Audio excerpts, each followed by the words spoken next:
World top rankings ఉన్న యూనివర్సిటీస్లో ఎలాంటి IELTS రాయకుండా ఫ్రీ ఎడ్యుకేషన్ అండ్ స్కాలర్షిప్ అందుకోవాలంటే కాంటాక్ట్ విదేశ్ కన్సల్ట్స్.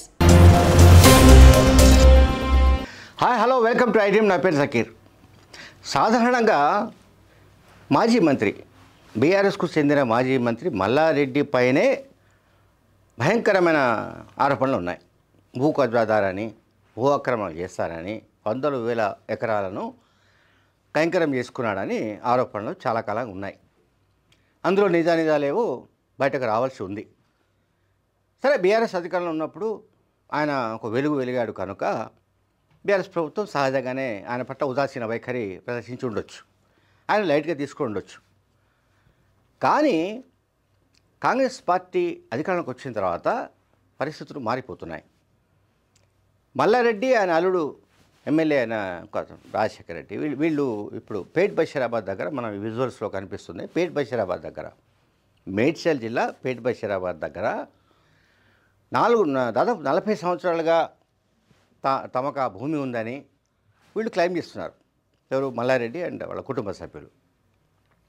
అయితే ఈ భూమిని రాత్రికి రాత్రి మే 17వ తేదీ రాత్రి కరీంనగర్ సంబంధించిన ఒక బ్యాచ్ దాదాపు 100 మందితో కూడిన 100 మంది పైన వ్యక్తులు వచ్చి ఆ భూమిని కబ్జా చేశారని, ఆ భూమి చుట్టూ బ్లూ షీట్స్ ఏర్పాటు చేశారని అతను ఆరోపిస్తున్నాడు. ఎవరు? మల్లారెడ్డి గారు ఆరోపిస్తున్నాడు. ఆయన మాజీ మంత్రి మల్లారెడ్డి ఆరోపణ ఏంటంటే నా భూమిని కబ్జా చేశాడని. మామూలుగా మల్లారెడ్డి భూ కబ్జా చేశారనేది చేస్తుంటారనేది మామూలుగా ఉండే ఒక ప్రచారం అనండి, అనుమానాలనండి, ఆరోపణలండి, వాటెవర్.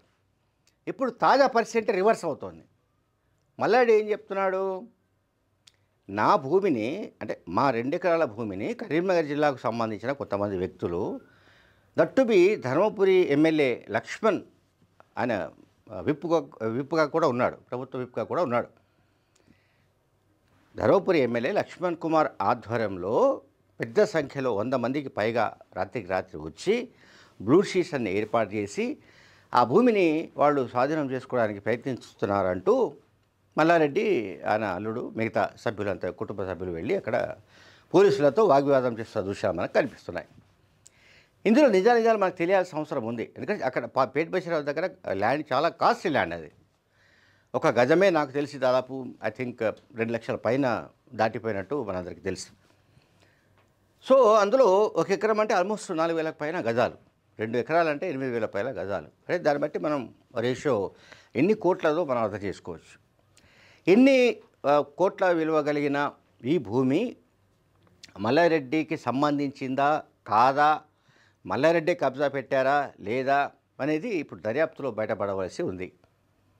కానీ అధికారం కోల్పోయిన తర్వాత పాపం ఆయన ఆవేదన మనకు కనిపిస్తోంది. పైగా ఆయన ఇంకా ఏమి ఆరోపణలు చేస్తున్నాడంటే, తాజాగా కాంగ్రెస్ పార్టీ వాళ్ళు చాలా రోజుల నుంచి తనను కాంగ్రెస్ పార్టీలోకి చేరమని కోరుతున్నారు, ఒత్తిడి తీసుకొస్తున్నారు.